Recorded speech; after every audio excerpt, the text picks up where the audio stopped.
Haleluya, haleluya, puji Tuhan. Shalom semua jemaat Tuhan yang diberkati dimanapun saudara berada, Bapak Ibu, saudara yang kekasih dalam nama Tuhan Yesus. Apa kabar hari ini? Selamat bertemu kembali dalam kasih dan anugerah Tuhan. Kita percaya kalau hari ini kita masih ada sebagaimana kita ada, semuanya karena kasih dan kemurahan Tuhan semata-mata. Amin saudara. Selamat bertemu kembali di dalam video ini. Saya percaya teman-teman yang sudah hadir untuk mendengar firman Tuhan hari ini punya satu kerinduan yang besar untuk lebih lagi mengiring Tuhan. Amin saudara. Sekali lagi selamat bertemu kembali. Apa kabar semuanya buat kita semuanya dimanapun kalian berada? Pastikan hati kita semuanya penuh dengan sukacita, penuh dengan kehausan kelaparan daripada Tuhan. Dan saya percaya saudara sudah menaikkan pujian penyembahan kepada Allah kita sebentar tadi. Dan saya yakin semua saudara yang sudah hadir sudah menikmati, mengalami lawatan Tuhan sebentar tadi. Dan lebih lagi saya percaya lewat kebenaran firman Tuhan kita akan lebih lagi menikmati Tuhan hari ini. Amin saudara. Dengan segala kerendahan hati, sebelum kita mendengarkan firman Tuhan, mari kita tundukkan hati kita di hadapan Tuhan. Sama-sama kita berdoa. Bapa kami yang ada di sorga, Bapa kami yang baik, Allah kami yang besar, yang kami sembah, yang kami percaya, yang kami andalkan dan kami layani dalam hidup ini, di dalam nama Yesus Kristus Tuhan kami. Terima kasih Tuhan, kami bersyukur buat anugerah-Mu yang besar, buat kasih karunia-Mu yang melimpah, kebaikan, penyertaan-Mu, perlindungan dan pemeliharaan Tuhan sampai hari ini.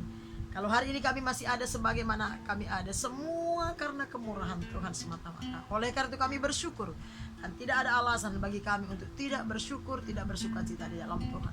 Bapa, sebentar kami mau membuka hati kami, bahkan roh, jiwa, tubuh, pikiran kami untuk kebenaran firman-Mu yang hidup. Karena kami percaya ada kuasa dalam firman, ada sukacita, ada pengharapan, bahkan ada kesembuhan, ada damai sejahtera yang melimpah, bahkan ada berkat-berkat di dalam firman. Bicaralah Tuhan melalui kebenaran firman-Mu kepada setiap kami, terlebih kepada hamba. Berikan hamba hikmat, marifat, wahyu daripada Tuhan. Kiranya perkataan-perkataan firman yang hamba sampaikan hari ini memberkati umat-Mu, menyembuhkan yang sakit, mengangkat yang jatuh, menguatkan yang lemah, bahkan memperkaya yang miskin. Terima kasih Bapa, kami siap diberkati oleh Tuhan. Dan segala sesuatu yang bukan dari Tuhan kami usir dalam nama Yesus. Kami percaya roh Allah ada di tengah-tengah kami, mengendalikan, menguasai waktu yang singkat ini. Terpuji nama Tuhan. Segala kemuliaan, hormat, puja, syukur kami hanya bagi Yesus Kristus, Tuhan dan Raja kami. Dalam nama Yesus Kristus Tuhan kami berdoa bersyukur. Semua kita yang percaya, cinta, dan siap diberkati oleh firman Tuhan, sama-sama kita katakan amin, amin, haleluya, haleluya, amin. Shalom sekali lagi buat kita semuanya. Saya percaya semua kita sudah siap diberkati oleh firman Tuhan tentunya. Amin saudara. Haleluya. Hari ini dimanapun saudara berada, mari saya undang kita berikan hati kita waktu yang singkat ini kepada Tuhan. Kita mau konsentrasi waktu yang singkat ini. Kita mau konsentrasi dengan firman Allah yang memberikan kita napas kehidupan, yang memampukan kita sampai hari ini hidup, semua karena firman Tuhan. Amin. Mari buka Alkitab saudara. Kita akan belajar firman Tuhan dari kitab Kejadian pasal yang ke-49. Saudara, hari ini saya tidak mau kita baca semuanya. Saya langsung aja kita baca satu-satu ayat dan langsung aja kita akan dengarkan penjelasan firman Tuhan. Kejadian pasal 49, nanti kita akan bahas mulai dari ayat yang pertama sampai ayat yang ke-28. Saudara, saya percaya semua kita yang sudah hadir adalah anak-anak Tuhan, umat-umat Tuhan yang cinta firman, yang rindu, yang haus firman Tuhan. Amin saudara. Nah, dari judulnya, mari buka Alkitab saudara. Kita baca sama-sama mulai dari judulnya sampai ayat 2. Dalam hitungan yang ketiga, 1, 2, 3, sama-sama kita baca dengan suara yang lantang ya. Perkataan Yakub yang penghabisan kepada anak-anaknya. Ayat 1. Kemudian Yakub memanggil anak-anaknya dan berkata, datanglah berkumpul supaya ku beritahukan kepadamu apa yang akan kamu alami di kemudian hari. Berhimpunlah kamu dan dengarlah, ya anak-anak Yakub, dengarlah kepada Israel ayahmu. Nah, sebelum Yakub menghembuskan napasnya atau dipanggil Tuhan, saudara, dia mengajak semua anak-anaknya berkumpul untuk mendengarkan apa yang akan mereka alami, anak-anaknya alami di masa yang akan datang. Nah, pembahasan kita hari ini di Kejadian pasal 49 ini, saya berikan temanya tetaplah setia di dalam Tuhan. Amin, saudara. Apapun situasi kondisi kita, bagaimanapun keadaan kita, mari kita belajar dari Alkitab, dari sejarah firman Tuhan ini.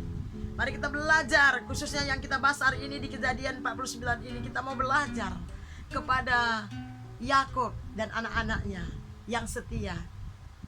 Siapa mereka yang setia dan siapa mereka nanti yang tidak setia, saudara ya. Oleh karena itu tema kita hari ini tetaplah setia, mengiring Tuhan sampai akhir.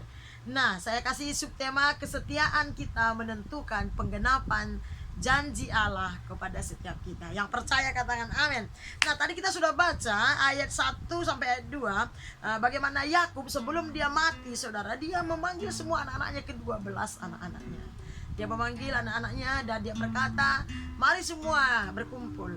Aku akan memberitahu apa yang akan terjadi, apa yang akan kau alami di masa yang akan datang, saudara. Ini saya percaya ini adalah sebuah nubuatan dari Tuhan yang Tuhan sampaikan melalui hamba Tuhan yang hebat ini, namanya Yakub. Saudara, sedikit kita ingat tentang Yakub. Kita tahu bahwa Yakub adalah saudara kembarnya Esau. Dan ada perbedaan yang sangat besar antara Esau dengan Yakub, anak Ishak dan Ribka.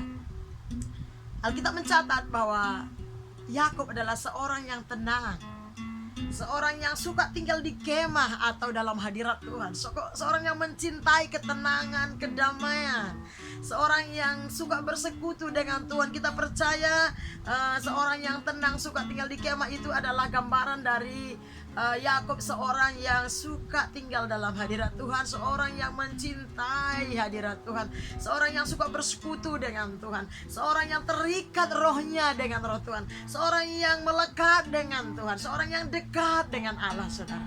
Nah, saat ini sebagai hamba Tuhan, sebagai orang tua, Yakub sebelum dia menghembuskan napasnya yang terakhir, Alkitab mencatat dia mengumpulkan semua anak-anaknya yang ke-12 dan dia memanggil mereka untuk berkumpul karena dia mau memberitahu apa yang akan anak-anaknya, yaitu keturunannya ke-12 anak Yakub di masa yang akan datang. Ini sesuatu yang hebat dan luar biasa, saudara. Nah, oleh karena itu kita mau melihat mulai dari ayat yang ketiga sampai yang keempat. Saya akan bacakan, saudara boleh ikuti di Alkitab saudara ya. Alkitab mencatat begini ayat 3. Ruben, anaknya yang paling besar ya saudara, kita tahu itu dari yang dilahirkan oleh Lea bagi Yakub. Ruben, engkaulah anak sulungku, kekuatanku dan permulaan kegagahanku. Engkaulah yang terutama dalam keluhuran, yang terutama dalam kesanggupan. Haleluya. Keren, saudara. Anak sulung Yakub namanya Ruben.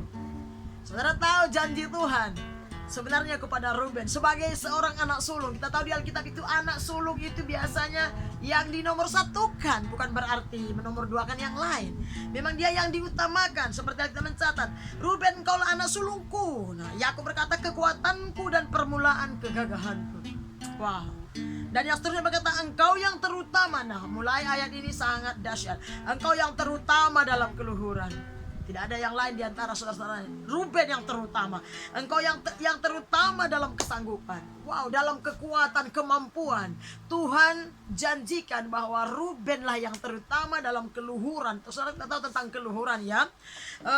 Engkau yang terutama dalam kemampuan atau kekuatan, kesanggupan, saudara. Itu dijanjikan Tuhan, diberikan Allah kepada anak sulung Yakub namanya si Ruben, saudara. Ya, saudara kalau sudah menikah nanti punya anak boleh dikasih nama Ruben. Amin, saudara. Dahsyat. Perhatikan ayat 4 di dalam ini. Engkau yang membual sebagai air. Saudara, air itu berbicara soal berkat, soal kesejukan, soal sesuatu yang memuaskan. Firman itu berbicara juga soal kehidupan, saudara. Engkau yang membual sebagai air, tidak lagi engkau yang terutama. Ruben yang dikatakan Alkitab bahwa dia yang terutama dalam kemampuan, kekuatan, keluhuran. Dan dikatakan dia melambangkan engkau yang membual sebagai air. Seharusnya dia membual sebagai air yang membawa kehidupan, kesejukan, kenyamanan. Sekarang ayat 4 berkata tidak lagi engkau yang terutama. Sebab apa? Ada sebabnya, saudara. Sebab engkau telah menaiki tempat tidur ayahmu. Waktu itu engkau telah melanggar kesuciannya. Dia telah menaiki petiduranku, kata Yakub. Satu saat, saudara, Ruben jatuh di dalam dosa.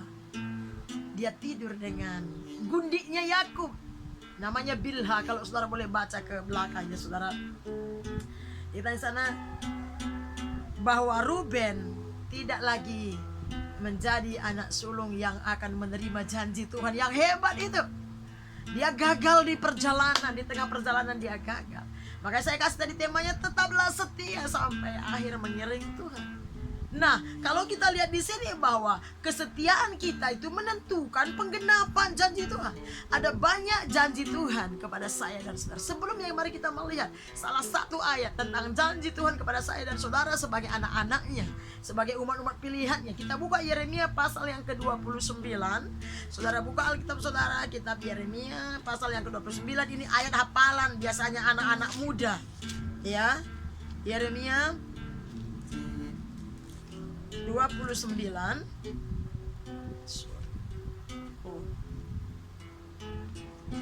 Sebentar.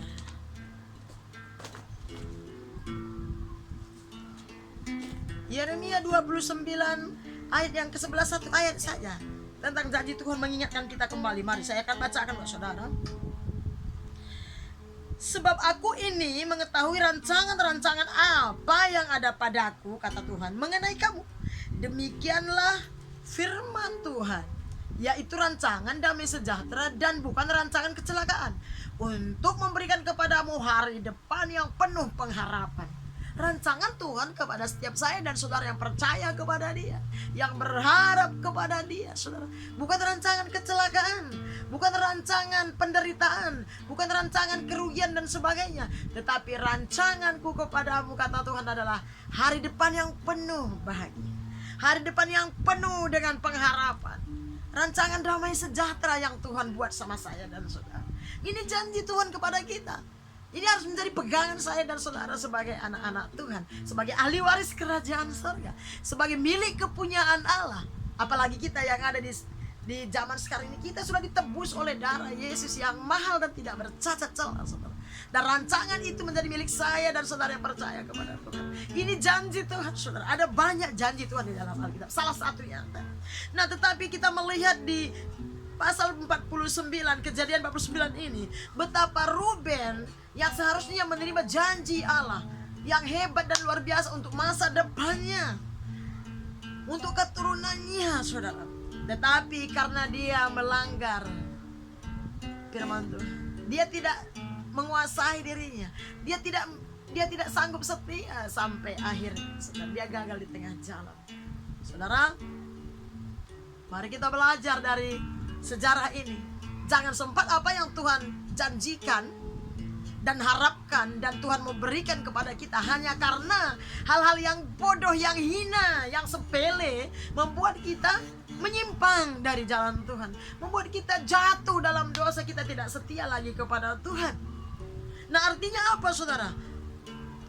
Alkitab ini mau memberitahukan kepada kita, mau mengajar kita supaya kita ini jangan kompromi dengan keinginan-keinginan daging, keinginan mata kita. Ya, keinginan dunia ini, jangan kompromi, saudara, dengan dunia ini. Karena waktu kita kompromi dengan dunia ini, maka kesetiaan kita ternoda. Seperti Ruben. Kita ini, tahukah saudara bahwa sebagai umat pilihan Allah, sebagai umat ciptaan Tuhan, seharusnya dan sewajarnya kita harus menghormati Tuhan dan tetap setia kepada Tuhan sampai akhir dalam segala hal. Tahukah saudara? Sadarkah kita bahwa kesetiaan kita akan menjadi penentu penggenapan janji Tuhan atas hidup kita di masa yang akan datang? Itu yang saya percaya, yang saya tangkap di Alkitab ini.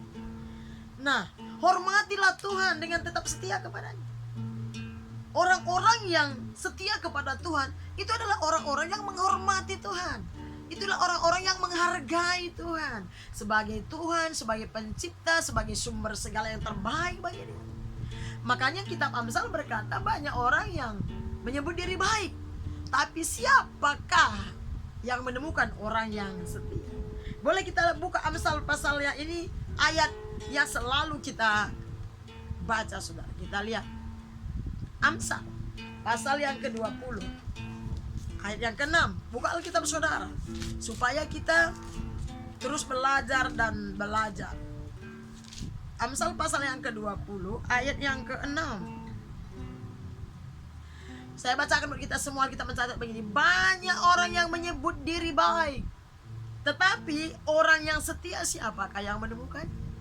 Mungkin sudah berkata saya baik, tapi Alkitab mencatat banyak orang, enggak sedikit orang. Tuhan bilang ada banyak orang yang menyebut diri baik. Mungkin dia juga baik dan bukan saja menyebut diri baik, tetapi perhatikan Alkitab Amsal berkata, tetapi siapa yang menemukan orang yang setia? Katakan sama kanan kirinya, saya orangnya yang setia.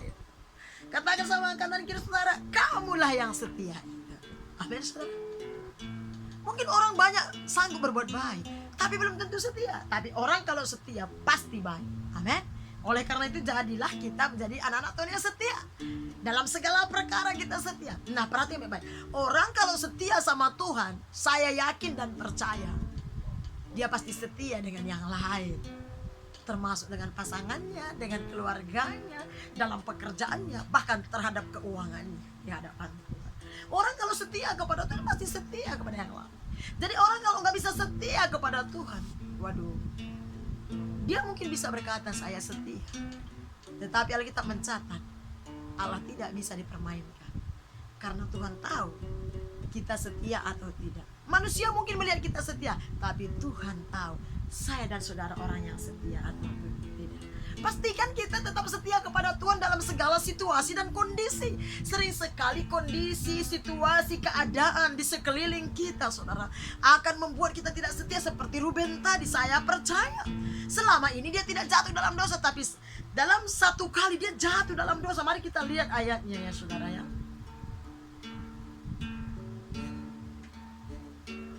Kita buka Kejadian pasal 35. Kita ke belakang sedikit. Buka Alkitab kita Kejadian pasal yang ke-35 ayat yang 22. Satu ayat saja untuk mengingatkan kita kembali. Saudara sudah dapat? Saya akan bacakan buat kita semua Kejadian pasal yang ke-35 ayat 22. Firman Tuhan berkata begini: ketika Israel diam di negeri ini, terjadilah bahwa Ruben sampai tidur dengan Bilha, gundi ayahnya, gundi Yakub ya. Dan kedengaranlah hal itu kepada Israel atau kepada Yakub. Saya tidak tahu apakah ini termasuk perselingkuhan. Yang pasti Alkitab mencatat bahwa Ruben meniduri gundi ayahnya atau mama tirinya, saudara. Wow, sadis sekali, tega sekali ya, gitu. Dan hanya karena kenikmatan duniawi yang sesaat itu, saudara, dia kehilangan janji Tuhan. Dia kehilangan berkat-berkat yang Tuhan janjikan untuk dia. Sangat miris ya. Ingat baik-baik. Mungkin orang lain tidak tahu. Mungkin waktu ini juga Ruben gak berpikir panjang. Sering sekali untuk kita bisa menyimpang dari kebenaran firman Tuhan, kita tidak berpikir panjang. Makanya Tuhan bilang, jagalah hatimu dengan segala kewaspadaan, karena dari situ terpancarlah kehidupan. Yang perlu kita jaga hati. Saya yakin, percaya sekali bahwa semua bentuk dosa itu diawali dari hati. Gak ada orang buat dosa langsung tepang begitu, gak ada, saudara. Dia datang seperti petir, pap gitu, enggak. Semua bentuk dosa diawali di dalam hati. Makanya Tuhan suruh kita jaga hati kita, jaga hati kita, amin. Bilang sama kanan kiri, mari kita jaga hati kita, karena Tuhan melihat setiap hati saya dan saudara. Manusia boleh kita tipu, manusia boleh kita bohongi, tapi ada satu pribadi yang ada setiap saat di dalam kita, menyertai kita siang dan malam. Dia tahu hati saya dan saudara. Oleh karena itu, milikilah hati yang takut akan Tuhan. Ketidaksetiaan adalah satu bukti ketidaktakutan kepada Allah. Nah, sehingga dia bisa jatuh dalam dosa. Nah, jangan kompromi. Mungkin saudara berkata, saya tidak berselingkuh, Bu. Saya tidak berzina. Tahukah saudara, segala bentuk dosa yang kita kerjakan di hadapan Tuhan tidak harus berzina atau berselingkuh. Itu adalah sebuah perselingkuhan rohani di hadapan Tuhan. Oleh karena itu Tuhan berkata, berdoa dan berjaga-jagalah supaya kamu jangan jatuh dalam pencobaan, dalam dosa. Nah, saya tidak berkata Ruben tidak berdoa, tapi yang pasti dia kompromi dengan dunia. Dia kompromi dengan dagingnya. Dia tidak bisa mengendalikan, menguasai keinginan dagingnya. Bahaya sekali, hati-hati buat semua kita, termasuk saya. Kita harus dari hari ke hari belajar mengendalikan, menguasai hati dan pikiran kita. Perasaan kita perlu dikendalikan oleh kuasa Roh Kudus, oleh firman Allah. Tidak ada seorang pun di antara kita yang kuat tanpa Roh Kudus. Makanya kita diajar Tuhan bahwa bersekutu dengan Tuhan itu adalah hal yang paling penting. Persekutuan kita yang erat bersama dengan Tuhan, persekutuan kita yang intim lewat pujian penyembahan kita dari hari ke hari, dimulai dari pagi hari, perenungan-perenungan firman Tuhan itu akan membuat kita bisa mengendalikan dan menguasai hati kita, sehingga kita waktu kita diperhadapkan dengan ujian pencobaan-pencobaan yang ada di sekeliling kita dari hari ke hari, kita mampu melewatinya dan kita berkata, aku lebih daripada pemenang bersama dengan Tuhan. Amin, saudara. Mari belajar dari kisah ini. Jangan kita mengulangi. Mungkin bukan perzinahan kita jatuh dalam dosa, tapi apapun bentuknya itu adalah sebuah perselingkuhan di mata Tuhan. Dosa apapun, kompromi dengan dunia, ikut-ikutan dengan dunia, terbawa arus dengan dunia, sehingga kita tidak bisa lagi mengendalikan hati kita. Tahukah saudara, kita mencatat bahwa persekutuan kita dengan dunia membuat kita menjadi bermusuhan dengan Allah. Persahabatan dengan dunia itu membuat kita terpisah dari Allah, saudara. Membuat kita jauh dari Tuhan, membuat kita bermusuhan dengan Sang Pencipta. Oleh karena itu, dengan segala kerendahan hati, mari kita semuanya terus belajar setia mengiring Tuhan dalam situasi kondisi apapun. Buat satu komitmen dalam hati, keputusanku mengiring Yesus. Amin, saudara. Seperti yang kita nyanyikan selalu, keputusanku mengiring Yesus. Keputusanku melayani Yesus. Keputusanku mengikut Yesus. Ku tak ingkar, ku tak ingkar. Amin. Kita berani berkata, walau sendiri tetap ku ikut. Walau sendiri tetap ku ikut. Walau sendiri tetap ku ikut. Selamanya, selamanya. Saudara, ada kalanya kita diizinkan Tuhan sendirian. Ada kalanya kita dikucilkan orang. Ada kalanya orang meninggalkan kita hanya karena kita berani membuat keputusan untuk tetap setia mengiring Tuhan. Banyak kali dalam mengiring Tuhan kita mengalami banyak tekanan, baik dari dalam maupun dari luar diri kita. Tapi saya percaya Alkitab mencatat Tuhan turut bekerja dalam segala hal untuk mendatangkan kebaikan bagi mereka yang mengasihi Tuhan. Beranikah saudara berkata kepada Tuhan dan kepada diri saudara sendiri, keputusan saya dimanapun saya berada, bagaimanapun situasi keadaan saya, tetap setia mengiringi Tuhan. Keputusan saya tetap setia melayani Tuhan. Apapun pelayanan itu, sekecil apapun, mungkin manusia pendeta tidak memperhitungkannya, tetapi percayalah, ada satu pribadi yang memperhatikannya dari kerajaan surga ke bumi. Mari buat komitmen dimanapun kita berada. Mungkin saat ini kita tidak melayani di dalam ruang gereja yang besar atau kecil. Mungkin saat ini pelayanan kita tidak ada yang melihat, bahkan tidak diperhitungkan, bahkan disalah dimengerti. Tetapi bukankah ada Allah di surga yang memperhatikan kita? Alkitab mencatat kalau kita berkenan di hadapan Tuhan, wah, segala sesuatu bisa Tuhan perdamaikan dengan kita. Mari belajar dari kesalahan-kesalahan hamba-hamba Tuhan, supaya kita tidak jatuh di dalam ketidaksetiaan kita, di dalam pengiringan melayani Tuhan, akan menggagalkan penggenapan janji Allah.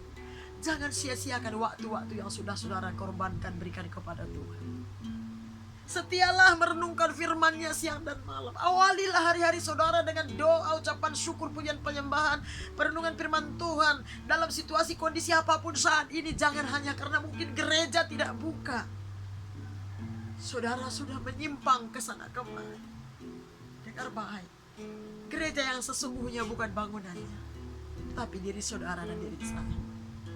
Entahkah saudara di kampung, di kota, di luar negeri, dalam negeri, tapi ada Allah yang melihat kita setia atau tidak.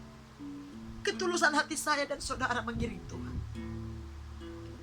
tidak perlu orang tahu. Pastikan Tuhan yang lihat dan tahu, karena Dia memang lihat dan tahu, saudara. Jangan tidak setia. Ya, kesetiaan itu mahal. Saking mahalnya tidak ada orang yang sanggup membeli sebuah kesetiaan. Saudara boleh berkata saya setia, tetapi Tuhan yang tahu saudara setia atau tidak. Saya boleh berkata saya setia, tapi Tuhanlah yang tahu saya setia atau tidak. Di situasi kondisi seperti sekarang zaman COVID ini, tunjukkan kepada Bapa kita, Allah kita, kekasih kita, Raja kita, mempelai pria kita, bahwa kita setia. Setialah bersekutu dengannya, setialah menjadi berkat, menjadi saksi di tengah-tengah lingkungan di mana kita berada. Setialah melayani pelayanan-pelayanan yang dipercayakan kepada saudara. Karena kalau saudara melayani, saudara bukan melayani gereja atau denominasi atau seorang pendeta.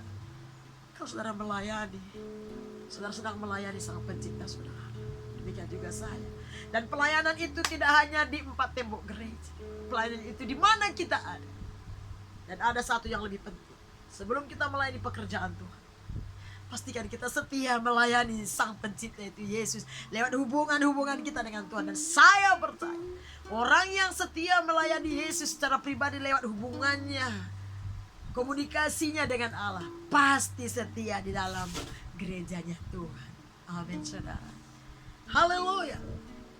Boleh katakan sama kanan kiri, saya mau lebih setia lagi di hadapan Tuhan. Amin, saudara. Jangan sempat kita tidak setia, apapun situasinya.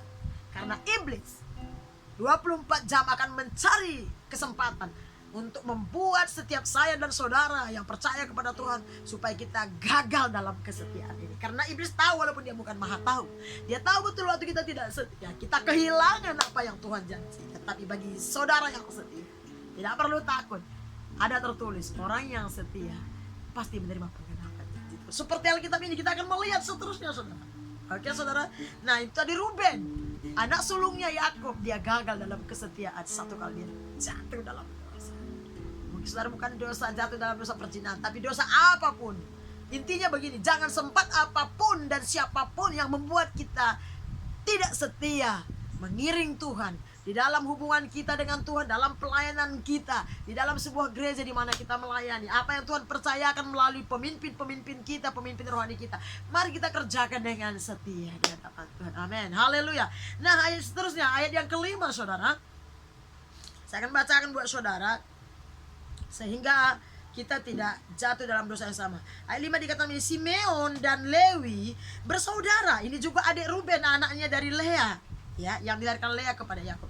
Simeon dan Lewi bersaudara, senjata mereka ialah alat kekerasan. Bayangin, saudara, senjata Simeon dan Lewi ini adalah alat kekerasan. Saudara, nggak usah dijelaskan, namanya alat kekerasan itu semuanya bahaya. sesuatu yang membahayakan secara fisik maupun secara rohani. Apa artinya ini? Senjata mereka adalah alat kekerasan. Artinya Simeon dan Lewi ini orang yang keras hati. Kalau orang yang lembut hati, nggak mungkin alat senjatanya itu kekerasan, saudara. Oke, tidak apa-apa walaupun mati lampu. Yang penting saudara boleh dengar suara saya. Ya Indonesia itu ya begitu. Kita tetap bersyukur. Amin, saudara. Saya bangga menjadi orang Indonesia. Walaupun sering mati lampu, nggak apa-apa, biasa itu ya kan. Oke, dikatakan gini. Simeon dan Lewi itu alat senjata mereka ialah kekerasan. Ini berbicara soal orang yang keras hati, gampang emosi, mudah marah dan marah-marah, kasar, garang, bengis. Orang seperti ini biasanya dendam orangnya. Orangnya dendaman, saudara. Wah, mari kita cek hati kita di hadapan Tuhan. Tuhan, selidiki hati saya. Apakah saya juga termasuk orang seperti ini? Amin. Alkitab tidak pernah berbohong. Ya, perhatikan baik-baik. Sekali lagi saya ulangi, Simeon dan Lewi ini, Alkitab mencatat senjata mereka yaitu alat kekerasan. Pokoknya apa saja. Nah, ini berbicara sekali lagi soal keras hati, emosional, kasar, garang, bengis, suka marah dan marah-marah. Gitu ya. Apalagi tidak mau mengampuni, bahkan dendam, suka sakit hati, kepahitan berkepanjangan. Bahaya. Ya, ini orang adalah orang yang tidak bisa mengendalikan dan menguasai dirinya. Ya, hampir mirip juga dengan Ruben tadi. Cuma dosa yang mereka kerjakan beda. Tapi tetap dosa, tetap sebuah kejahatan di mata Tuhan, tetap sebuah pelanggaran di mata Allah. Nah, kita akan melihat, ya saudara, kita akan melihat Kejadian pasal 34. Kita ke belakang, apa kejahatan mereka. Padahal mereka sama-sama anak Yakub, hamba Tuhan, ya kan. Makanya kita gak perlu heran, orang bergereja nggak jaminan dia sudah bertobat sungguh-sungguh. Tapi orang yang sudah bertobat sungguh-sungguh pasti bergereja, kan begitu ya. Amin, saudara. Orang bergereja, orang melayani itu belum jaminan dia bertobat sungguh-sungguh. Tetapi orang yang bertobat sungguh-sungguh pasti ke gereja, pasti melayani. Yang percaya katakan amin. Nah, kita buka Kejadian pasal 34. Waduh, coba bukakan dulu jendela. 34. Harus dibuka semua pintu ini, saudara. Haleluya. Pintu besarnya juga kita buka saja. Minta maaf karena saudara mungkin tidak terlalu mendengar suara saya, tetapi saudara tidak melihat wajah saya, tapi boleh dengar suara saya. Ceritanya di sana cerita tentang Dina dan Sikem. Dina ini adalah anak Yakub, satu-satunya perempuan. Kita tahu semua ceritanya, tapi saya mau kita baca mulai dari ayat 25 saja. Kejadian pasal yang ke-34 mulai dari ayat 25 sampai 31 saya bacakan kepada saudara. Saudara ikuti di dalam Alkitab saudara ya. Dosa apa yang mereka buat? Ayat 25. Pada hari ketiga, ketika mereka sedang menderita kesakitan, datanglah dua orang anak Yakub, yaitu Simeon dan Lewi, kakak-kakak Dina. Setelah masing-masing mengambil pedangnya, menyerang kota itu dengan tidak takut-takut, serta membunuh setiap laki-laki. Juga Hemor dan Sikem, anaknya dibunuh mereka dengan mata pedang, dan mereka mengambil Dina dari rumah Sikem lalu pergi. Kemudian datanglah anak-anak Yakub merampasi orang-orang yang terbunuh itu, lalu menjarah kota itu karena adik mereka telah dicemari. Nah, kambing dombanya dan lembu sapinya, keledainya dan segala yang di dalam dan di luar kota dibawa mereka. Segala kekayaannya, semua anaknya dan perempuan ditawan dan dijarah mereka, juga seluruhnya yang ada di rumah-rumah. Yakub berkata kepada Simeon dan Lewi, kamu telah mencelakakan aku dengan membusukkan namaku kepada penduduk negeri ini, kepada orang Kanaan dan orang Periz. Padahal kita ini hanya sedikit jumlahnya. Apabila mereka bersekutu melawan kita, tentulah mereka akan memukul kita kalah dan kita akan dipunahkan, aku beserta sisi rumahku. Tetapi jawab mereka, mengapa adik kita diperlakukannya sebagai seorang perempuan sundal? Ceritanya kan begini saudara, kita baca sedikit ya. Mana tahu saudara belum baca, kita baca sedikit di pasal yang 34 ayat 1 dan seterusnya saya akan bacakan. Dina dan Sikem. Pada satu kali pergilah Dina anak perempuan Lea, dilahirkannya bagi Yakub, mengunjungi perempuan-perempuan di negeri itu. Ketika itu terlihatlah ia oleh Sikem anak Hemor orang Hewi, raja negeri itu. Lalu Dina itu dilarikannya dan diperkosanya. Ini seorang anak raja saudara, di satu negeri, mereka numpang di negeri itu. Nah, saya percaya Dina ini cantik sekali gitu ya, sehingga anak raja melarikannya dan memperkosanya.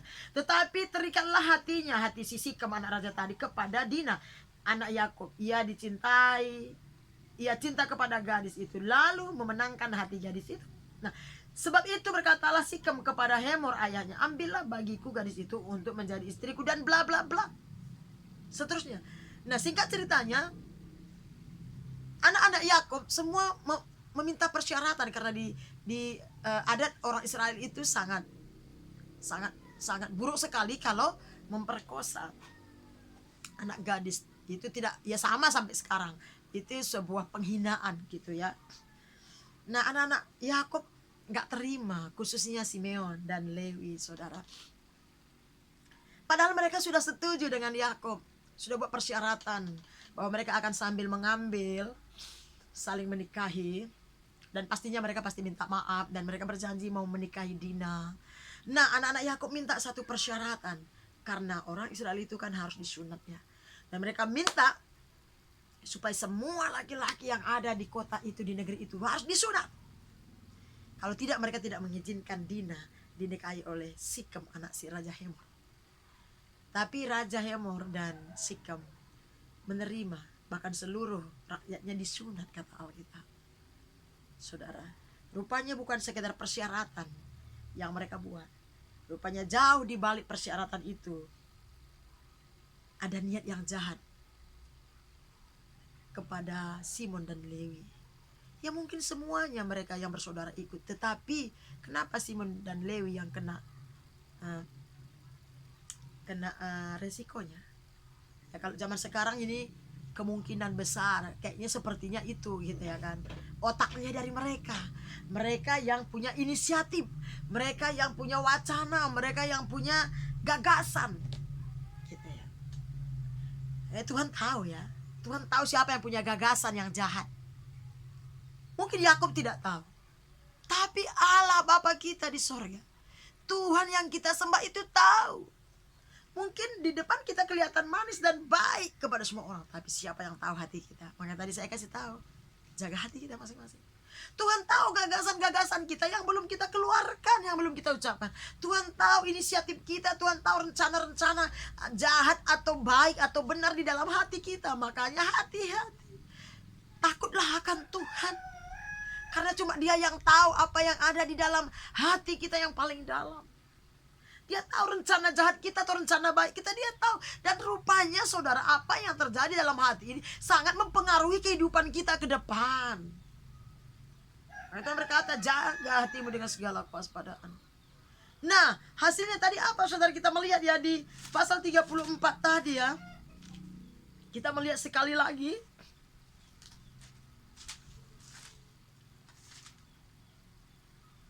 Pada hari ketiga setelah disunat itu, di situ lagi sakit-sakitnya orang itu semuanya, lagi menderita-menderitanya, nggak bisa berbuat apa-apa. Kita melihat pada hari ketiga ketika mereka sedang menderita kesakitan, datanglah dua orang anak Yakub, yaitu Simon dan Lewi kakak Dina. Setelah masing-masing mengambil pedangnya, menyerang kota itu dengan tidak takut-takut serta membunuh setiap laki-laki. Wow, saudara, dendam, sakit hati yang tidak terselesaikan dengan cepat, kemarahan, kegarangan, bengis, itu akan berakibat fatal buat masa depan kita, siapapun kita. Mereka membunuh dengan tidak takut-takut, bengis sekali, tidak ada belas kasihan. Padahal mereka adalah anak-anak hamba Tuhan. Saya percaya mereka semuanya tahu tentang kebenaran. Karena Yakub itu seorang yang suka tinggal di kemah, kata Alkitab, sejak mudanya, sejak kecilnya dia suka bersekutu dengan Tuhan. Kalau kita mau melihat perjalanan Yakub bagaimana waktu dia pergi ke rumah pamannya si Laban, di tengah perjalanan di hutan sana pun Tuhan menjumpai dia. Tuhan datang sama dia dan Tuhan sering berbicara kepada Yakub dalam banyak perkara di dalam kehidupannya sehari-hari. Tapi waktu Dina diperlakukan seperti itu, Yakub sebagai hamba Tuhan, dia pasti yang paling sakit hatinya karena anak perempuannya. Tetapi dia tahu, saudara, dia bisa mengendalikan, menguasai diri. Orang kalau suka tenang, suka damai, orang kalau suka bersekutu dengan Tuhan, itu dia mudah mengendalikan dirinya. Saya mau tekankan ini sekali lagi, kata Alkitab ini dan kebenaran Alkitab. Orang kalau suka dekat, terikat dengan Tuhan, orang kalau suka bersekutu dengan Tuhan, orang kalau memiliki roh takut, respect, respon kepada Allah, orang kalau cinta kepada Tuhan, mengenal isi hati Tuhan walaupun tidak sempurna, mengerti kehendak Tuhan lewat firman Tuhan, gak gampang marah, apalagi marah-marah. Amin. Saya tidak sedang marah dan marah-marah. Saya sedang semangat. Saya juga masih belajar sampai hari ini dan saya tahu saya harus belajar sampai Yesus menjemput saya. Gak gampang sakit hati, terluka, yes. Tapi tidak berkepanjangan. Alkitab mencatat, kalau ada masalah kita hari ini, apapun siapapun yang melakukan, jangan sampai matahari terbenam, engkau belum melepaskan pengampunan. Itu perintah Allah kita. Makanya keren Allah kita itu. Tuhan kita itu dahsyat. Dan tidak ada Allah seperti dia yang mengajarkan kasih. Emosi, marah, kasar, garang, dendam seperti orang ini. Makanya Yakub gak mau ambil bagian. Dia lepas tangan dengan kedua anak ini. Nanti kita akan lihat apa risikonya, apa konsekuensinya perbuatan mereka. Ya, sangat mengerikan ya saudara. Kita harus belajar. Biarlah pendahulu-pendahulu kita yang sudah melakukan hal-hal yang fatal itu menjadi pelajaran buat saya dan saudara, untuk kita ke depannya tidak ikut-ikutan. Amin. Makanya jaga hubungan saudara dengan Tuhan. Akibatnya apa? Karena mereka ini, akibatnya mereka kehilangan janji berkat Tuhan yang hebat atas hidup mereka. Kita buka Kejadian 49 ayat 5 sampai 7. Sekali lagi sebelum begini ya. Tidak ada di antara kita di muka bumi ini setiap manusia yang tidak punya masalah. Tidak ada. Setiap kita punya persoalan masing-masing dan bermacam beragam. Baik dalam pelayanan, dalam keluarga, dengan lingkungan, dalam pekerjaan, usaha, bisnis, apapun. Yang tidak punya masalah selalu saya kasih tahu orang yang sudah ada di bawah tanah. Itu pun tubuhnya. Kalau spiritnya, tendinya, tondinya, rohnya belum tentu. Iya kalau dia masuk surga. Kalau dia masuk neraka lebih bermasalah lagi saudara. Nah, saya tidak mau berbicara soal surga neraka hari ini.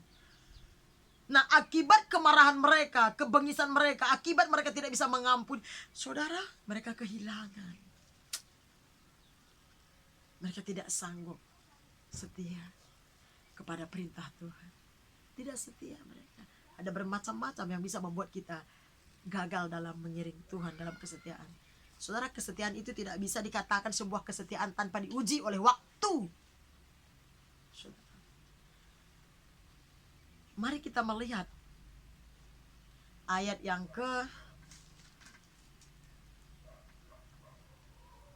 ayat yang ke-5, ayat 6 dan 7. Kita melihat apa kata Yakub. Janganlah kiranya jiwaku turut dalam permupakatan mereka. Mereka pasti bermupakat ya, untuk melakukan kudeta ya, nggak tahu saya kudeta namanya, penjarahan, perencanaan pembunuhan berencana. Janganlah kiranya rohku bersatu dengan perkumpulan mereka. Coba bayangkan, seorang bapak dia lepas tangan. Kenapa? Karena dia punya inisiatif yang jahat tanpa diketahui oleh bapaknya. Ya. Sebab dalam kemarahannya mereka telah membunuh orang, dan dalam keangkaraannya mereka telah memotong urat keting lembu. terkutuklah kemarahan mereka, sebab amarahnya keras. Kenapa dibilang amarahnya keras? Sampai membunuh. Ada orang marah tapi nggak sampai membunuh, saudara, sampai menghabisi satu negeri, semua laki-laki yang ada di sana waktu itu. Terkutuklah keberangan mereka, sebab berangnya bengis. Aku akan membagi-bagikan mereka di antara anak-anak Yakub dan menyerakkan mereka di antara anak-anak Israel. Wow, ini nubuatan. Ini nubuatan, ini firman Tuhan kepada Simon dan Lewi. Mereka tidak sanggup setia mengiring Tuhan dengan baik. Mereka gagal karena kedagingan mereka, emosional mereka. Hati-hati. Hati-hati dengan kita-kita yang suka sakit hati. Amin, saudara. Boleh terluka, nggak mungkin kita nggak terluka dalam hidup ini. Tetapi jangan biarkan itu menjadi sebuah kepahitan. Ingat baik-baik, kerendahan hati kita boleh dilihat dari bagaimana kita meresponi persoalan, pergumulan, ujian yang Tuhan perhadapkan kepada kita. Makanya kalau ada orang tiba-tiba marah, tadinya baik gitu ya kan, kelihatan saleh, rohani, soleha dan sebagainya. Tapi tiba-tiba dia marah meledak-ledak. Orang bilang, ih, keluar aslinya. Bayangin. Berarti yang selama ini kita lihat apa? Palsu, saudara. Amin. Asli kita harus baik. Amin. Kita harus berjerih lelah. Dengan pertolongan Roh Kudus. Kita tidak mampu sendiri tanpa Tuhan. Makanya kita harus terikat selalu dengan Tuhan. Kita harus selalu bersekutu dengan Tuhan. Berkomunikasi dengan Tuhan. Kita harus selalu tenggelam dalam hadirat Tuhan. Karena itu kekuatan saya dan saudara. Amin, saudara. Yakub cuci tangan. Janji Tuhan gagal kepada mereka. Nubuatan Tuhan itu mengerikan kepada mereka. Dan nasi sudah menjadi bubur, saudara. Bilang dulu sama kanan kirinya, jangan emosional. Jangan suka marah-marah. Kalau kau disakiti, lepaskan pengampunan. Karena Yesus sudah mengampuni kau. Amin, saudara. Sebesar apa sih dosa orang sama kita? Kan begitu ya. Tapi bukan berarti kita minta dijahatin orang. Tidak. Tidak, saudara. Ya. Yakub sudah bisa menerima, tapi Simeon dan Lewi, otaknya dia. Hati-hati kalau punya inisiatif yang gak benar dalam hati. Jaga hati kita. Jangan sempat ada niat jahat. Rencana-rencana jahat. Menyakiti orang. Entah lewat perkataan kita, perbuatan kita. Jangan. Jauhkan itu bukan dari Tuhan. Izinkan firman Tuhan selalu masuk ke dalam hati kita. Karena firman Tuhan mengajarkan kebaikan, kasih, pengampunan, perdamaian. Amin, saudara. Nah, mari kita melihat Yakobus pasal 1.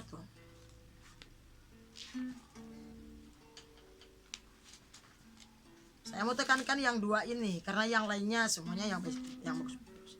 Yakobus, kitab Yakobus, buka Alkitab saudara dan ikut Yakobus pasal 1 ayat 20.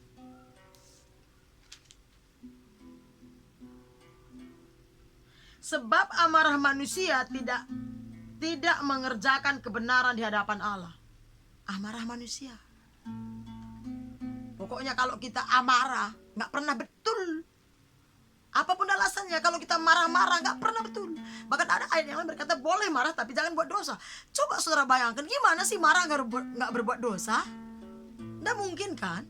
Kalau kita lihat kejadian, cerita tentang Kain dan Habel, anak Adam dan Hawa, opung kita, saudara. Kain kesel aja Tuhan marah. Tuhan bilang tidak baik. Dosa sudah mengintip dan kau harus berkuasa. Kau harus menguasainya. Nah, nggak mungkin kan? Artinya nggak boleh marah. Kalaupun kita marah kita jangan sempat membuat orang down. Marah kita artinya nggak berdosa, itu jangan sempat gara-gara kita marah orang jadi nggak percaya sama Tuhan. Orang jadi nggak suka datang sama Tuhan. Bilang sama kanan kiri, saya tidak pemarah. Amin. Karena Kudus ada dalam diri saya dan saudara. Amin, saudara.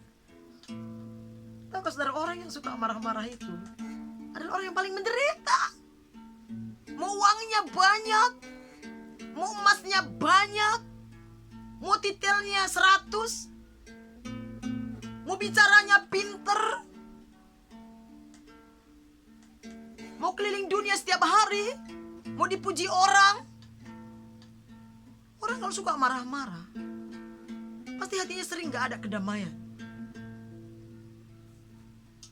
Maka Tuhan bilang, jadilah tenang supaya kau dapat berdoa. Jadi orang yang berdoa itu yang hatinya tenang. Mungkin banyak kita melihat orang yang bisa berdoa hebat, panjang lebar, keren doanya. Tapi kalau di luar doa dia bisa marah-marah, itu adalah tipu muslihat iblis. Itu sebuah kebohongan yang besar. Amin, saudara. Mari kita belajar. Minta Roh Kudus menolong kita setiap detik dalam menjalani hidup ini. Marah itu pilihan. Gak mungkin kita gak pernah marah. Amin. Tapi lepaskan pengampunan, sebagaimana Tuhan telah mengampuni kita. Orang yang sudah melepaskan pengampunan tidak mengungkit-ungkit kesalahan orang lain. Kalau kita suka mengungkit kesalahan orang lain, satu bukti bahwa kita belum selesai dengan masalah itu. Siapa kita? Debu, saudara. Kita ini debu. Hanya karena masih ada kasih Tuhan, ada nyawa kita, kita berharga. Kalau debu, saudara. Gak ada kita yang lebih di sini. Gak ada kita yang lebih hebat. Enggak. Di mata Tuhan semua sama tuh. Debu semuanya. Artinya semua orang bisa marah dan marah-marah. Tetapi orang bijak selalu pilih untuk tidak marah dan marah-marah. Amin. Mari kita belajar. Kita ambil lagi satu, kita buka lagi Kolose. Kitab Kolose pasal yang 13. Pasal yang ketiga. Buka kitab saudara Kolose pasal yang ketiga ayat 13 sampai 14. Saya akan bacakan bagi kita Kolose pasal 3 13 sampai 14. Demikian firman Tuhan. Sabarlah kamu seorang terhadap yang lain, dan ampunilah seorang akan yang lain apabila yang seorang menaruh dendam terhadap yang lain. Sama seperti Tuhan telah mengampuni kamu, kamu perbuat jugalah demikian. Dan di atas semuanya itu kenakanlah kasih sebagai pengikat yang mempersatukan dan menyempurnakan. Kasih itu sifatnya mengikat, mempersatukan. Tapi kalau tidak ada kasih, sifatnya mencerai-beraikan. Makanya Tuhan suruh kita saling mengampuni satu dengan yang lain. Karena pengampunan itu adalah sebuah berkat yang tidak gampang didapatkan. Ya saudara. Hanya orang yang rendah hati, perhatikan. Saya mau beritahu, hanya orang yang rendah hati yang sanggup mengampuni. Ingat itu baik-baik. Orang yang tidak mampu mengampuni pasti keras hati, tinggi hati. Kenapa dia tidak mengampuni? Karena tetap dia merasa dia lebih hebat dari semua orang. Pengampunan itu bukan barang dagangan yang bisa dibeli. Tidak, saudara. Amin. Bilang sama kanan kiri, kita sama-sama anak Tuhan yang rendah hati, sobat. Amin, saudara. Haleluya. Kita belajar dari anak Yakub, Ruben, Simeon dan Lewi, supaya kita tidak mengulangi kesalahan mereka. Mungkin masalahnya yang berbeda-beda. Yang namanya mendatangkan kemarahan itu, kekesalan hati itu pasti ada akar permasalahannya, apapun akar permasalahannya, ya. Apa akibatnya? Akibatnya mereka kehilangan janji berkat Tuhan. Kejadian 49 ayat 5 sampai 7, kita kembali. Nah, mari kita melihat berkat mereka itu, saudara, dialihkan kepada siapa? Kepada kedua anak Yusuf. Berkat itu Simeon dan Lewi yang seharusnya mereka terima, Tuhan alihkan kepada anak Yusuf, yaitu Efraim dan Manasye, kepada cucu Yakub, saudara. Padahal warisan itu seharusnya untuk anak-anak Yakub. Mari kita melihat ya. Dari kepada kita buka Kejadian 48. Di depannya sedikit. 48 ayat 5 sampai 6. Nanti saudara baca mulai dari ayat 1 sampai selesai. Kita cuma baca ayat 5 sampai 6. Kita melihat, saya bacakan untuk saudara. Kejadian 48 ayat 5 sampai 6. Maka sekarang kedua anakmu, kata Yakub kepada Yusuf, yang lahir bagimu di tanah Mesir, sebelum aku datang kepadamu ke Mesir, akulah yang empunya mereka. Akulah yang empunya Efraim dan Manasye, sama seperti Ruben dan Simeon. Digantikan, saudara. Dan keturunannya yang kau peroleh sesudah mereka, engkaulah yang empunya. Tetapi dalam pembagian warisan, nama mereka akan disebutkan berdasarkan nama kedua saudaranya itu. Wow, rupanya saudara, berkat yang Tuhan janjikan kepada kita, kalau kita tidak setia mengiring Tuhan, melakukan apa yang Tuhan minta kepada kita, semampu kita, saudara, itu bisa dialihkan Tuhan kepada orang-orang yang setia. Hati-hati, ya. Tuhan alihkan kepada Efraim dan Manase. Bilang sama kanan kirinya, pegang janji Tuhan yang ada padamu, kawan. Amin, saudara. Nah, seterusnya kita mari lihat. Kita akan melihat ini anak-anak Yakub yang tidak setia, sehingga mereka kehilangan berkat. Tuhan sudah berbicara untuk hari depan mereka. Wow, sedih. Nasi sudah menjadi bubur, gak bisa diulangi. Sama seperti Esau, sama seperti Kain, saudara. Kita tahu semua cerita itu, ya. Walaupun kita tidak pintar-pintar banget, kita tahu. Makanya saudara, kalimat kita sekarang kan ada ya, istilah-istilah kita sekarang. Usaha tidak pernah membohongi hasil. Apa namanya? Apa yang kita tabur kita akan tuai. Kita melihat ayat yang seterusnya. Kita pergi ke ayat yang ke-8. Anak Yakub yang namanya Yehuda. Yehuda, engkau akan dipuji oleh saudara-saudaramu. Tanganmu akan menekan tengkuk musuhmu, kepadamu akan sujud anak-anak ayahmu. Yehuda adalah seperti anak singa, setelah menerkam, engkau akan naik ke suatu tempat yang tinggi, hai anakku. Dia meniarap dan berbaring seperti singa jantan atau seperti singa betina. Siapakah yang berani membangunkannya? Tongkat kerajaan tidak akan beranjak dan Yehuda ataupun lambang pemerintahan dari antara kakinya. Sampai dia datang yang berhak atasnya, maka kepadanya akan takluk bangsa-bangsa. Ia akan menambatkan keledainya pada pohon anggur dan anak keledainya pada pohon anggur pilihan. Ia akan mencuci pakaiannya dengan anggur dan bajunya dengan darah buah anggur. Matanya akan merah karena anggur dan giginya akan putih karena susu. Banyak kali berkatnya. Kita tahu bahwa Yehuda melahirkan Mesias. Dari Yehuda lah lahir Daud. Dan keturunan Daud lah yang melahirkan Mesias, Sang Juru Selamat kita, Yesus Kristus. Dipercayakan Tuhan hal yang besar. Dan berkat jasmani yang luar biasa, saudara. Waduh, bayangin. Ia akan mencuci pakaiannya dengan anggur. Anggur itu bicara, waduh, banyak berkat. Berkat jasmani, berkat rohani, saudara. Beda sekali dengan Ruben, Simeon, dan Lewi. Apa yang menjadi warisannya diambil Tuhan dan dialihkan kepada yang lain. Ayat yang ke-13, anak Yakub yang namanya Jebulon. Kita melihat Jebulon akan diam di tepi pantai laut. Ia akan menjadi pangkalan kapal dan batasnya akan bersisi dengan Sidon. Ini bicara semua nubuatan-nubuatan Tuhan. Gak ada lagi yang kehilangan berkat. Nah, siapa lagi? Isakar adalah seperti keledai yang kuat tulangnya, yang meniarap di api banyak. Saya gak jelaskan semua ini. Mereka ini semua yang menerima penggenapan janji Tuhan, ya. Ketika dilihatnya bahwa perhentiannya itu baik dan di negeri itu permai, maka disendengkannya lah bahunya untuk memikul lalu menjadi budak rodi. Adapun Dan, itu anak Yakub, Dan, ia akan mengadili bangsa-bangsa. Jadi orang hebat mengadili bangsa-bangsa, saudara, bukan mengadili orang kampung.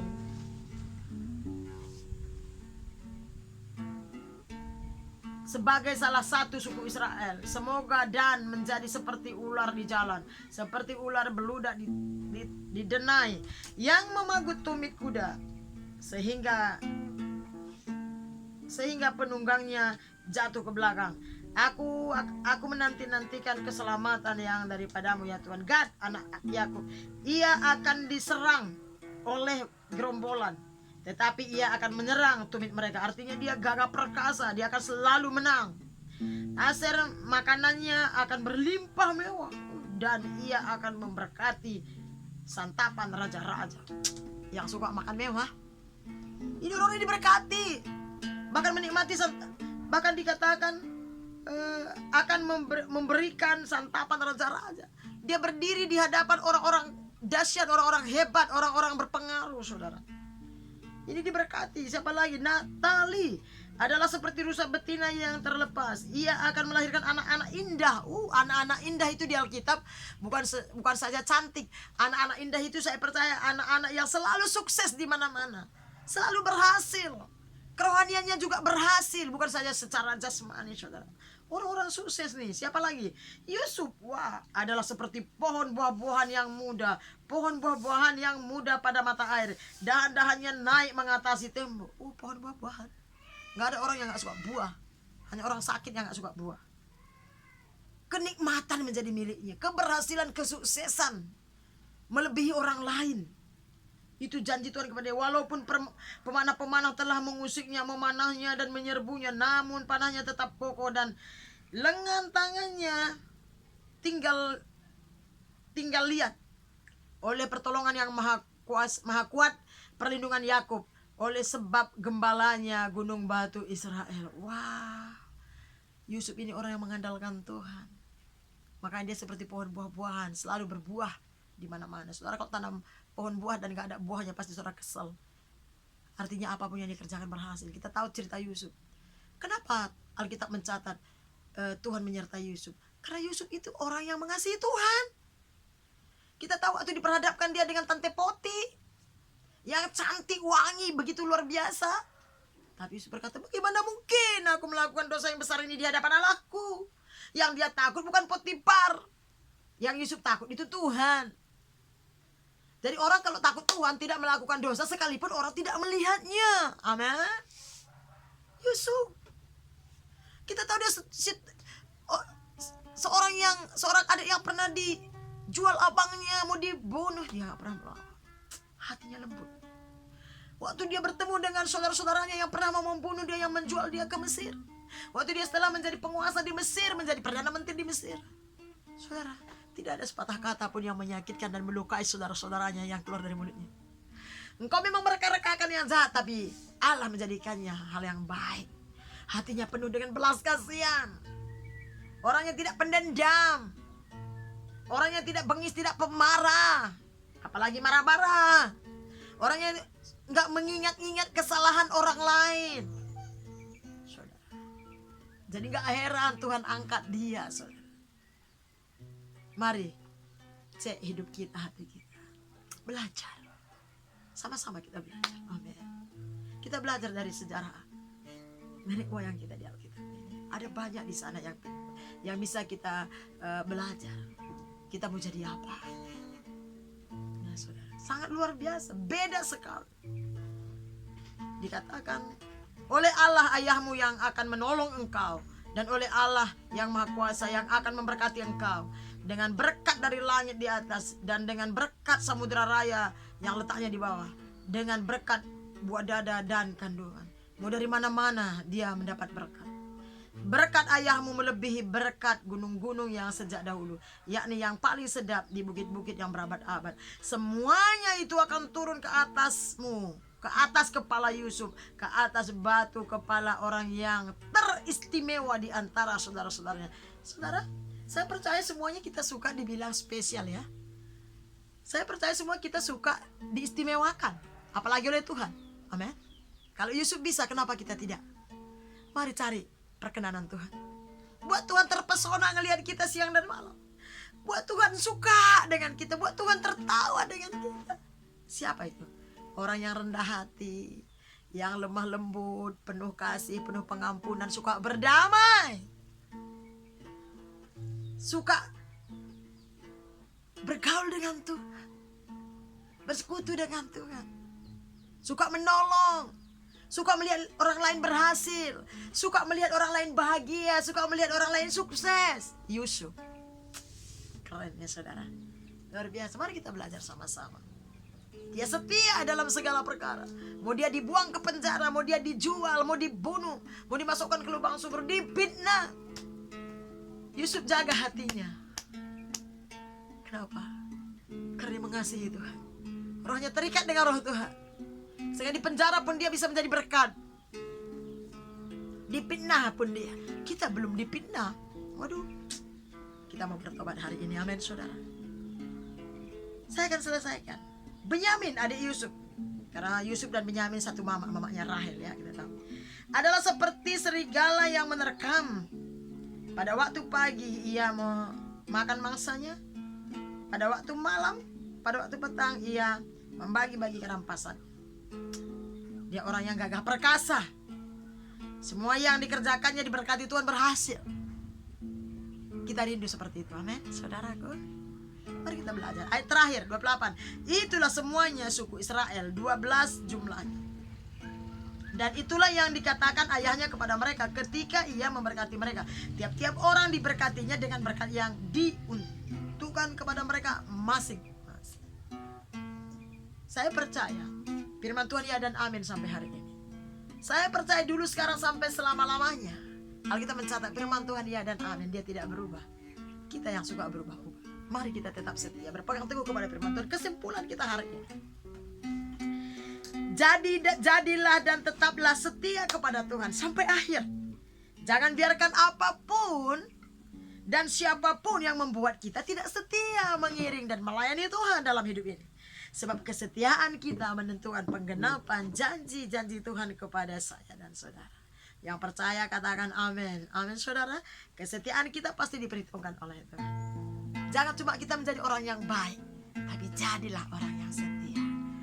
Yang percaya katakan amin. Kita mau responi firman Tuhan dengan mengangkat satu pujian di hadapan Tuhan.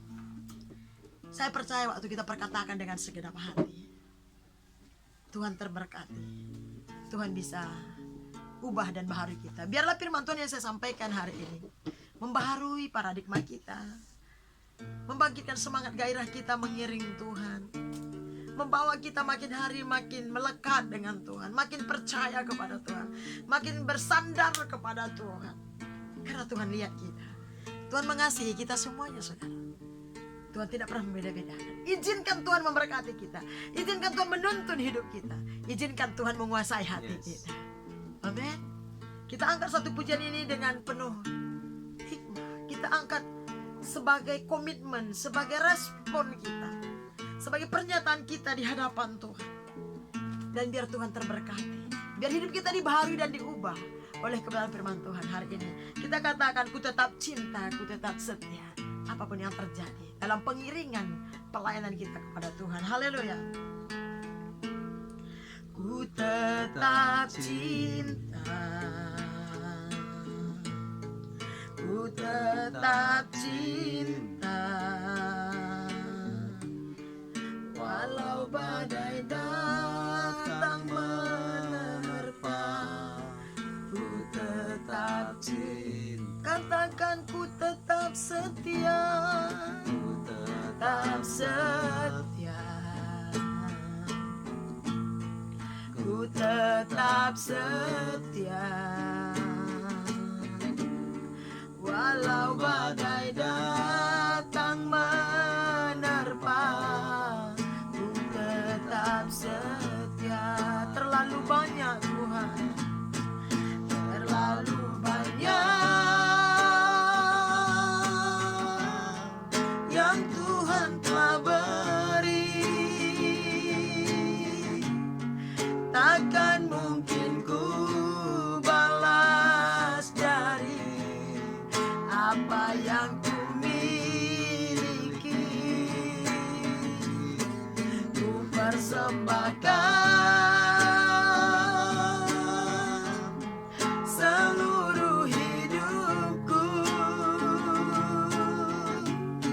biar ku tetap cinta, biar ku tetap setia untuk selama-lamanya. Katakan terlalu banyak Tuhan, terlalu banyak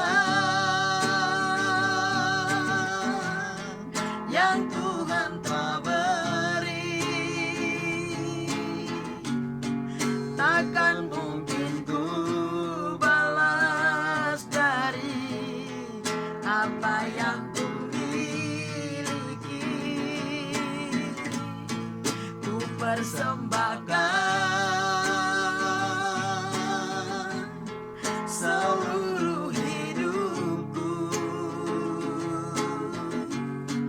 biar ku tetap cinta, biar ku tetap, biar ku tetap, biar ku ku tetap setia, biar ku tetap cinta, biar ku tetap setia sampai selama-lamanya. Demikian pernyataan kami di hadapan-Mu ya Bapa. Kami mau tetap cinta, kami mau tetap setia kepada Tuhan dalam seluruh area hidup kami sampai akhir hidup kami. Roh Kudus, Engkau yang memampukan dan menolong setiap kami lewat kebenaran firman. Hari ini, saat ini Tuhan, hamba-Mu terbatas pemberitaan firman-Mu, tapi Roh Kudus yang tidak terbatas, Guru kami yang agung, ada di dalam setiap pribadi kami Tuhan. Materkan firman-Mu dalam setiap hati kami. Biarlah firman-Mu menguasai hati kami, bertahta di hati kami, sehingga hari-hari kami boleh kami lalui dengan penuh kesetiaan kepada Tuhan. Mampukan kami Roh Kudus untuk tetap berpegang teguh kepada firman-Mu, percaya berharap kepada Tuhan. Berikan kami kekuatan dari sorga supaya kami tetap setia di dalam pengiringan kami kepada Tuhan. Kami tetap setia melayani Tuhan apapun pelayanan kami, karena kami bukan melayani manusia, kami bukan melayani denominasi, kami bukan melayani gereja, tapi kami melayani Sang Pencipta, sumber kehidupan kami, Yesus namanya.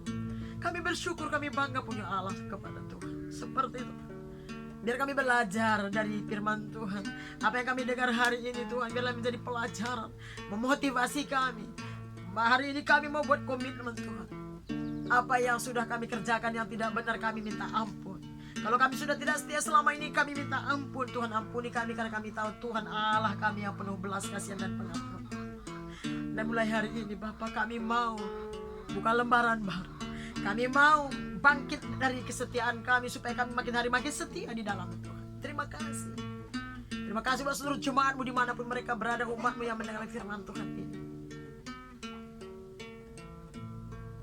Berkati mereka Tuhan, terlebih jemaat GBI Bahasa Bandar Sadu Mentari. Hamba bersyukur buat kesetiaan semangat mereka sampai hari ini. Tuhan menopang, menolong, menuntun hidup mereka. Terima kasih. Hamba serahkan seluruh jemaat-Mu ke dalam tangan-Mu. Sebentar Tuhan, sebelum kami pulang, kami mau terima berkat Tuhan. Mari saudaraku yang diberkati Tuhan, kita buka hati kita, kita angkat kedua tangan kita kepada Tuhan. Biarlah Tuhan yang memberkati kita satu persatu dengan berkat-berkat yang terbaik dari surga. Pulanglah, terima dan bawalah berkat dari Allah Bapa kita di surga. Tuhan memberkati keluar masukmu dimanapun kau berada. Tuhan memberkati usaha pekerjaanmu, bisnismu, rumah tangga, keluarga besar. Tuhan memberkati pertumbuhan imanmu. Tuhan memberkati meja makanmu, keuanganmu. Tuhan memberkati kesehatanmu, rancangan-rancangan visi misimu. Tuhan menolong engkau, menyembuhkan kau yang sakit, menguatkan kau yang lemah, mengangkat kau yang jatuh. Tuhan mengampuni yang berdosa. Tuhan menuntun setiap langkahmu. Tuhan membawa engkau kepada segala kebenarannya.